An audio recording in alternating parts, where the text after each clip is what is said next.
Students, welcome back to my YouTube channel maths and tech again. और आज हम quadratic equation के next topic को कवर करने वाले हैं।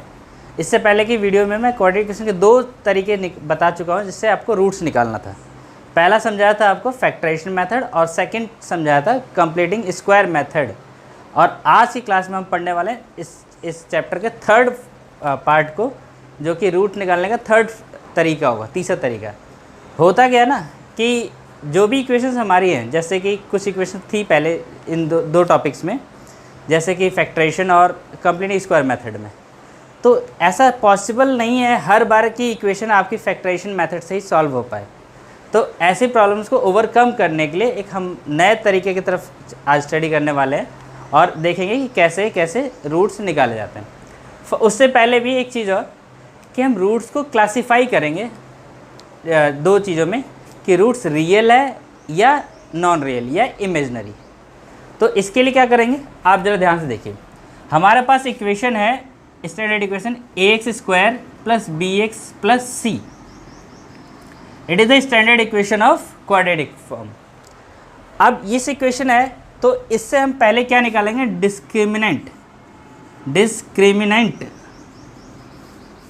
डिस्क्रिमिनेंट जो कि d है। और d को कैटेगराइज करेंगे, d को इक्वल टू लिखेंगे b² - 4ac।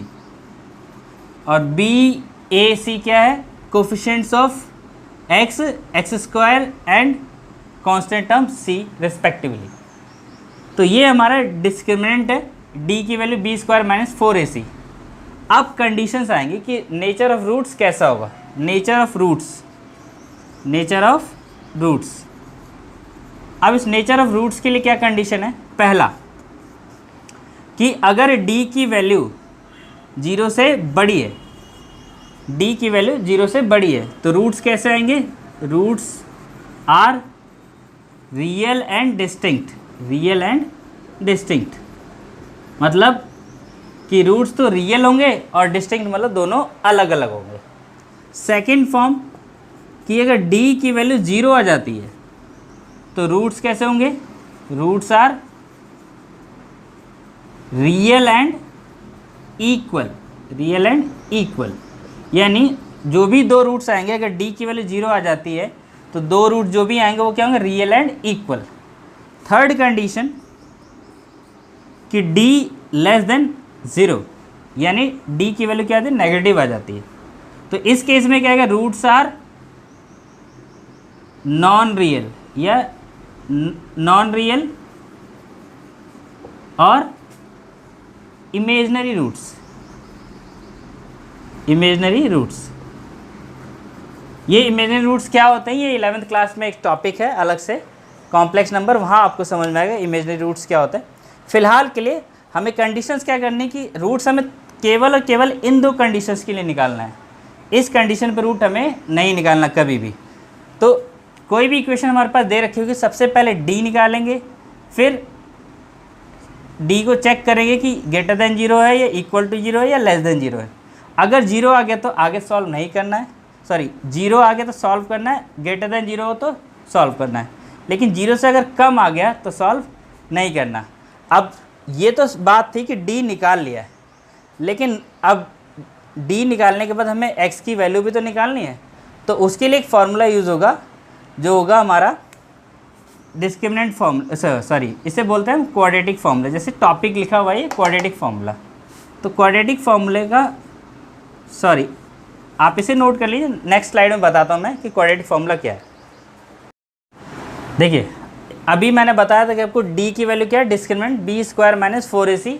हर क्वेश्चन में सबसे पहले d निकालना होगा, फिर फॉर्मूला अप्लाई करना होगा, कौन सा, क्वाड्रेटिक फार्मूला। अब क्वाड्रेटिक फार्मूला है क्या, जब हम d निकाल लेंगे तो x की वैल्यू निकालने के लिए फॉर्मूला होगा हमारा -b ±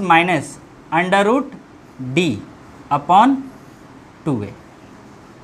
this is the quadratic formula, this is called quadratic formula. अब कैसे अप्लाई करते हैं, एक क्वेश्चन यहीं पे बताता हूँ आपको सामने ही। देखिए मान लीजिए एक छोटे से इक्वेशन है, x² - 3x - 4 = 0। मैंने एक रैंडम इक्वेशन ऐसी ले ली कोई भी, अब इसे सॉल्व करते हैं। तो आप यहाँ से कंपेयर करोगे इसको स्टैंडर्ड इक्वेशन किससे, ax² + b। तो इस इक्वेशन को जब हम कंपेयर करेंगे स्टैंडर्ड इक्वेशन से ax² + bx + c से, तो इक्वेशन क्या हो जाएगी, हमारा कोफिशिएंट्स की वैल्यू क्या हो जाएगी, a की वैल्यू 1 क्योंकि इसका है कुछ नहीं, तो a की वैल्यू 1, b की वैल्यू -3 और c की वैल्यू -4। तो a b c आ चुका है। अब क्या निकालना, सबसे पहले d, तो d निकालेंगे, d = b² - 4ac। b की वैल्यू -3 का स्क्वायर, -4, a की वैल्यू 1, c की वैल्यू -4। तो ये हो गया हमारा -3 का स्क्वायर 9 और माइनस माइनस प्लस, तो ये हो गया 16। 9 और 16 कितना होगा, प्लस हो गया 25।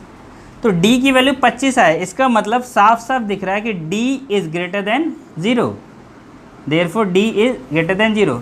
तो रूट्स कैसे होंगे, roots are real and distinct, roots are real and distinct.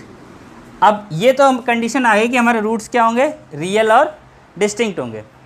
Roots होंगे क्या, आप क्वाड्रेटिक फार्मूला अप्लाई करते हैं, x = माइनस, फार्मूला लिखा हुआ माइनस का b की वैल्यू -3 प्लस माइनस √d की वैल्यू 25 अपॉन 2 × a की वैल्यू 1।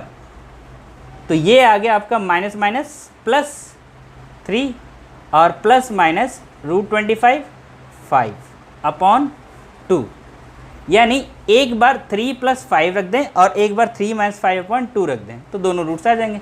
तो एक बार रखते हैं हम 3 + 5 अपॉन 2 एक रूट, और दूसरा रूट हो जाएगा 3 - 5 अपॉन 2।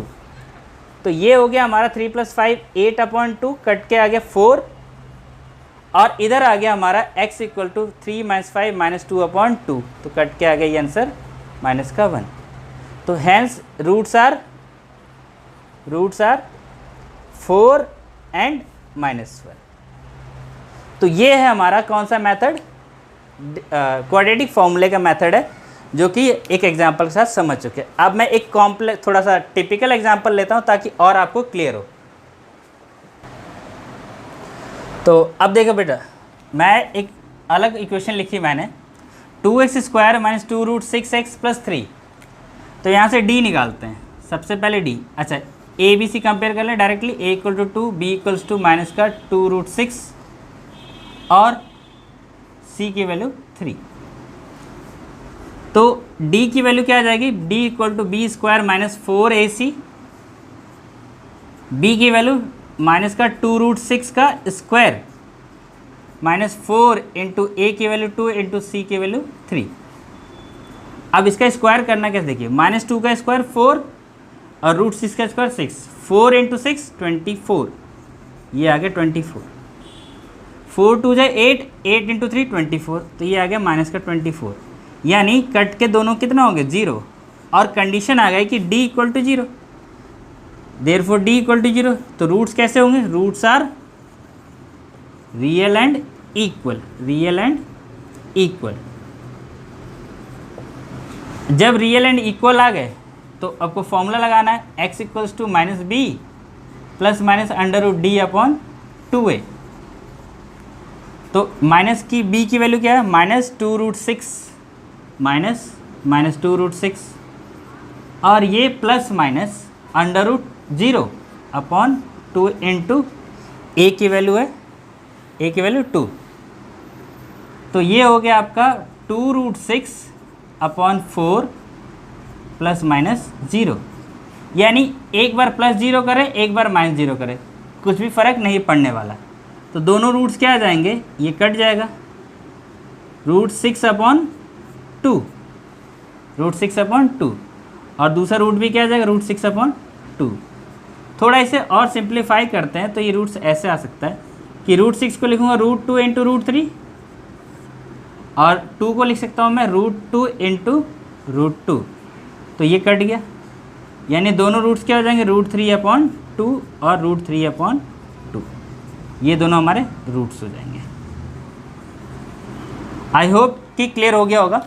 2 केस मैंने समझा दिया आपको कि जब d की वैल्यू 0 आई थी उसका एग्जाम्पल समझा दिया, और d की वैल्यू जब d की वैल्यू ग्रेटर देन 0 आई थी तब समझा दिया एग्जाम्पल, और d की वैल्यू 0 के साथ आया तो भी समझा दिया।